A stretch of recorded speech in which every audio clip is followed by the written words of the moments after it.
بسم اللہ الرحمن الرحیم فاعلم انہ لا الہ الا اللہ، بس تم جانو لا الہ الا اللہ۔ کتاب کا نام اسرار لا الہ الا اللہ۔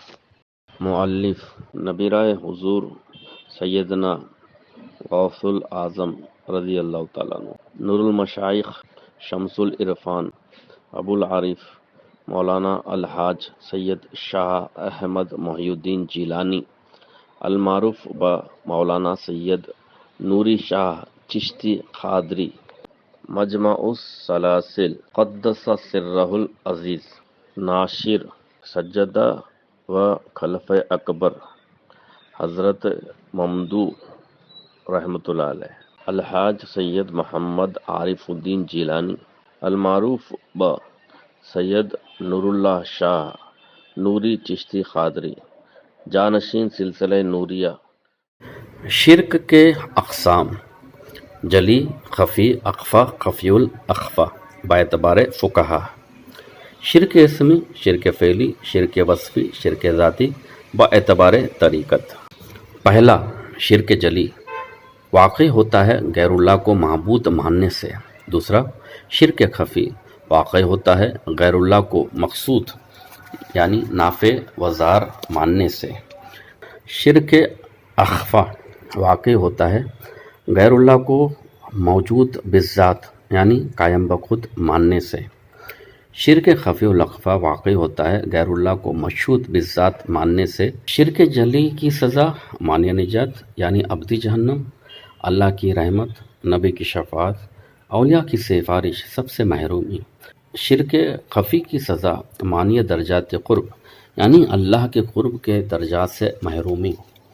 ایسا بندے کو اللہ میاں اپنے قریب میں جگہ نہیں دیں گے، کیونکہ یہ بندہ غیر اللہ سے ڈرتا تھا، غیر اللہ سے نفع کی امید رکھتا تھا۔ ایسے بندے کو صرف نجات ہو جائے گی۔ شرک اخفا مانع قرب، اس شرک کی وجہ سے بندے کو اللہ کا قرب نصیب نہیں ہوگا، کیونکہ یہ بندہ اللہ کو معدوم جانتا تھا، غیر اللہ کو موجود جانتا تھا۔ شرک خفی الاخفا مانع شہود، یہ بندہ غیر اللہ کو مشہود رکھتا تھا، اس لیے اللہ تعالیٰ ایسے بندے سے اپنی ایجابات نہیں اٹھائیں گے۔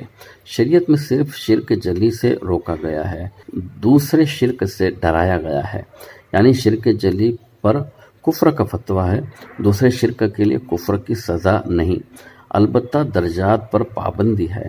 ایسے بندے اعلیٰ مقام پر فائز نہیں ہوگے جو دوسرے شرک میں مبتلا ہوگے، اور امن بھی نہیں ملے گا، کما قال اللہ تعالیٰ الذین آمنوا لم یلبسوا ایمانہم بظلم اولئک لہم الامن وہم مہتدون، سورۃ الانعام آیت 82۔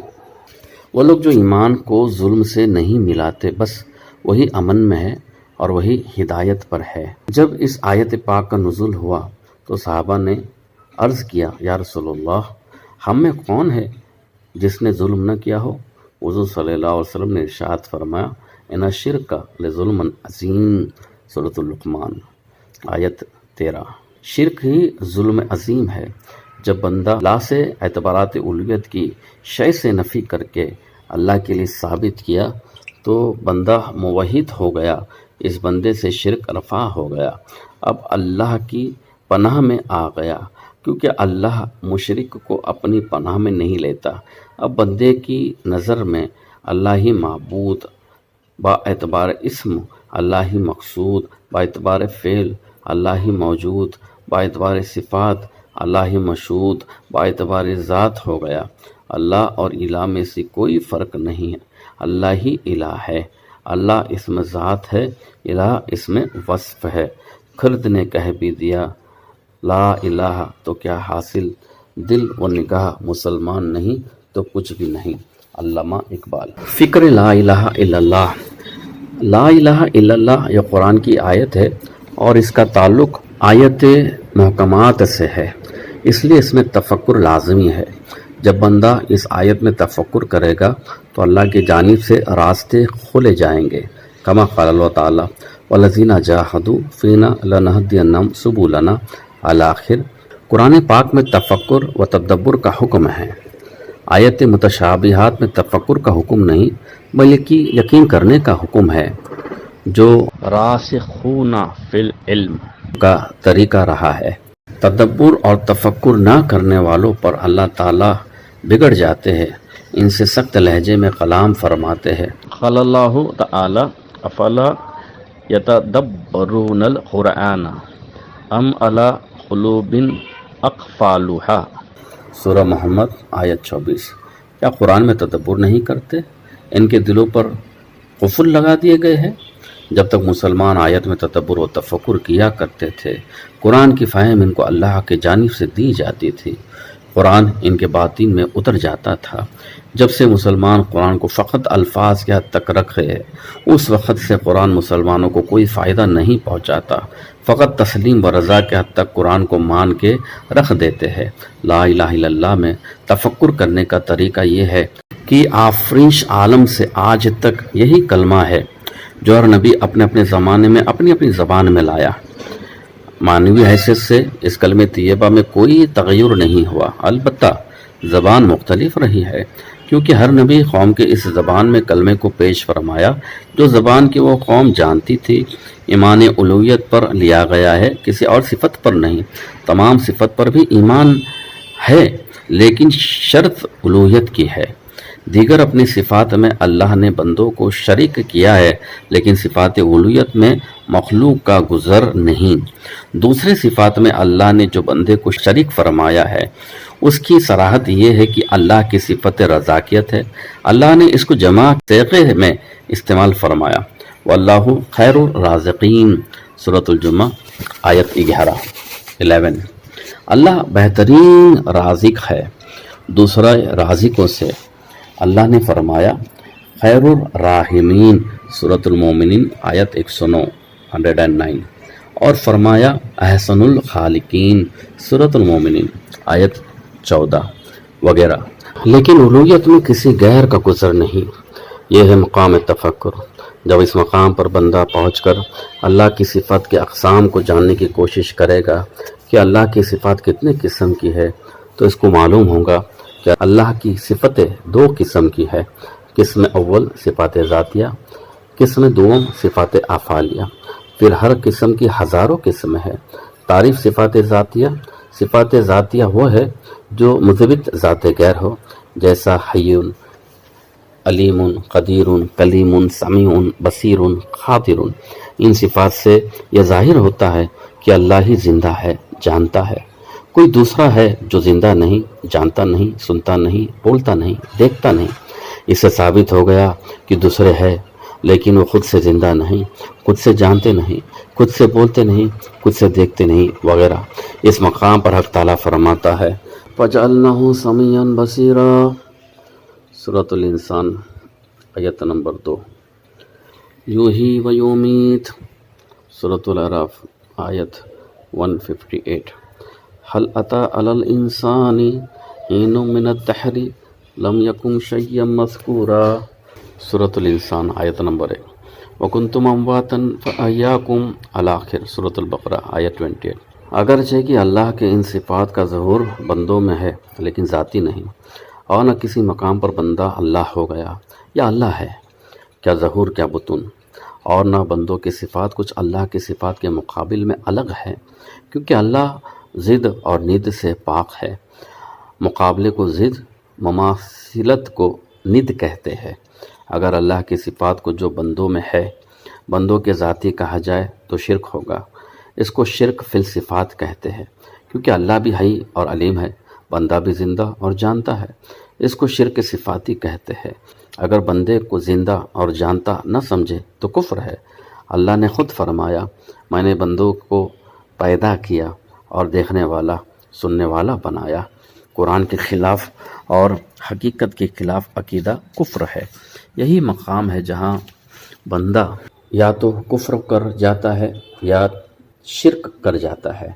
جب کفر و شرک سے بچے گا اس کو راہ توحید ملے گی، کیونکہ صفات اللہ کو اگر اپنی کہا شرک ہوا، ایک صفت کے دو موصوف، اگر انکار کیا تو کفر ہوا، کیونکہ اللہ نے سماعت و بصارت دی ہے۔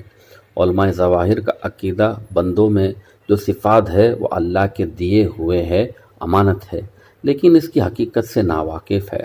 علماء کو چاہیے تھا کہ وہ تفکر کر کے حقیقت سمجھتے اور صحیح علم حاصل کرتے۔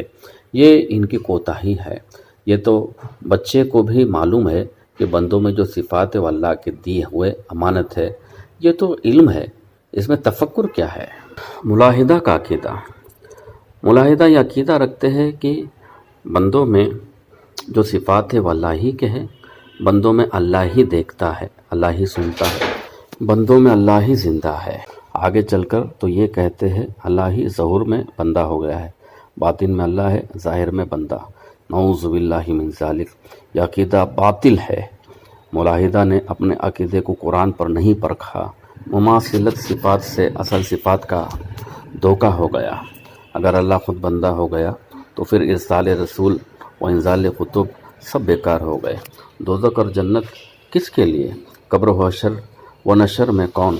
جب اللہ ہی بندہ ہو گیا تو وہی مرے گا، اس کو قبر میں عذاب ہوگا، وہی جنت میں جائے گا، وہی دوزخ میں جائے گا۔ یہ سب خرافات ہے، صحیح عقل کی روشنی میں ایسی باتیں نہیں سوچی جاتی۔ اب ملاحدہ دل کے بہلانے کے لیے کہتے ہیں کہ دوزخ و جنت بھی سب اس کی ہی تجلیات ہے، سب وہی وہ ہے۔ ملاحدہ کو یہاں شیطان نے ایک اور دھوکہ دے دیا، وہ یہ کہ کاملین، عارفین، واصلین نے جو اصطلاحات ہمعوست کے مقرر کی ہے، اس اصطلاح کو اپنے مذاق پر ڈھال لیا۔ نسبت خاک را بعالم پاک۔ کاملین نے ہمعوست کا مقصد کبھی بھی اللہ بندہ ہو گیا یا بندہ اللہ ہو گیا ہے مفہوم میں نہیں لیا، بلکہ کاملین کا یہ عقیدہ ہے کہ بندہ کسی مقام پر اللہ نہیں، اللہ کسی مقام پر بندہ نہیں۔ بندے کا اللہ ہونا تو بہت بڑی بات ہے، بندے نے اللہ کی صفت وجود کی بو تک نہیں سونگھی۔ قال شیخنا شیخ الاکبر رحمۃ اللہ علیہ، العیان الثابت ما شمت رائحۃ الوجود۔ اور دیگر مقام میں فرماتے ہیں الرب رب وہیں تنزل، العبد عبد وہیں ترقہ۔ کاملین کا ہمعوست کا مقصد عین قرآن ہے، یعنی قرآن نے کہیں بھی بندے کو اللہ نہیں کہا اور اللہ کو بندہ نہیں کہا، البتہ معیت، حرعویت، اقربیت و آنیت کا پتہ دیا ہے، لیکن اس کا مطلب یہ نہیں کہ اللہ بندہ ہو گیا ہے یا بندہ اللہ ہو گیا۔ یہ سب کفر و الہات و زندیق ہے۔ صحیح توحید یہ ہے کہ اللہ مخلوق کے ساتھ ہے، بلا کیفیت و کمیت کے، بغیر متاثر ہوئے، بلا حلول و اتحاد کے۔ هو الآن کما کانا اس کی شان ہے، از ازل تا ابد، وہ اپنی ذات میں جیسا قبل ظہور عالم تھا، بعد ظہور عالم بھی ویسا ہی ہے۔ اس عقیدے کو حاصل کرنے کے لیے کسی باخبر سے خبر حاصل کرنے کی ضرورت ہے، جس طرح قرآن نے رہبری کی ہے۔ الرحمن فاسأل بہ خبیرا، سورۃ الفرقان آیت 59۔ جب تک باخبر اطلاع نہ دے اس خبر کا حاصل ہونا محال ہے۔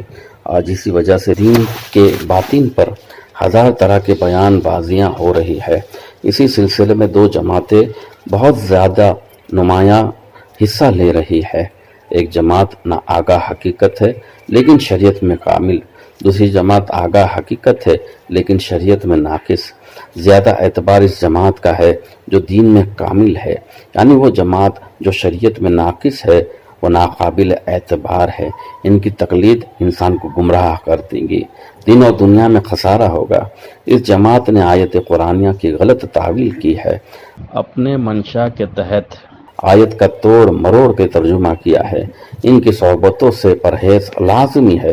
دوسری جماعت علماء ظواہر کی ہے۔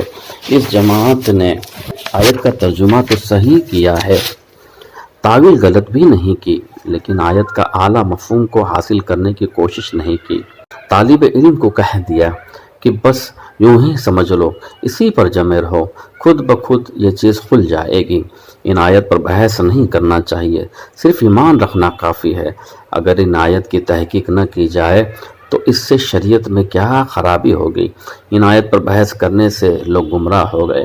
یہ کہہ کر مثال میں ملاحدہ کو پیش کرتے ہیں، ان کی زندگی اور اعمال طالب علم کے سامنے رکھ دیتے ہیں۔ یہ سب علماء کی کمی ہمتی اور کوتاہی ہے۔ جس طرح وہ ظاہر میں لفظ اور معنی کا خیال رکھتے ہیں، اسی طرح ان کو چاہیے تھا کہ لفظ اور معنوں کے ساتھ ساتھ اس کے مصداق کی طرف بھی توجہ کرتے۔ علماء ظواہر نے مصداق کی طرف توجہ نہیں کی، ملاحدہ نے ظاہر کی طرف توجہ نہیں دی، جس کے نتیجے میں دین کے باطن پر پردے پڑ گئے ہیں۔ ایک نے دوسرے پر کیچڑ اچھالنا شروع کر دیا۔ علماء ظواہر نے ملاحدہ کو لعن طعن کیا، خلاف شریعت ہونے کا الزام میں فتوی بازی شروع کی۔ ملاحدہ نے علماء ظواہر کے ہجوم کی اور کہا کہ یہ مشرک ہے، ان کو توحید حاصل نہیں، غرض کہ یہ دونوں جماعتیں دین کے باطن کے تعلق سے بڑی غلطی پر ہے، ایک دوسرے پر اعمال کی حد تک فتویٰ بازی کر رہے ہیں، لیکن اصل حقیقت کی طرف متوجہ نہیں ہوئے۔ اصل حقیقت حاصل کرنا دونوں پر بہت بھار ہے، کیونکہ ایک جماعت نے ظاہر کا علم حاصل کر کے اپنے آپ کو مقتدا کا مقام پر پہنچا دیا ہے، ان کے لیے پھر دوسرے سے اکتساب علم کرنا نفس پر بار ہوتا ہے۔ ملاحدہ نے حقیقت حاصل کرنے کے بعد اس کو عین شریعت نہیں کیا، ان کے علوم شریعت کی پابندی سے نفس پر گرانی گزرتی ہے۔ بہرحال اصل حقیقت کو محض نفس کی خاطر دونوں جماعتوں نے چھوڑا، اس کی بڑی ذمہ داری ہے، اللہ کے پاس اس کی جواب دہی ہوگی۔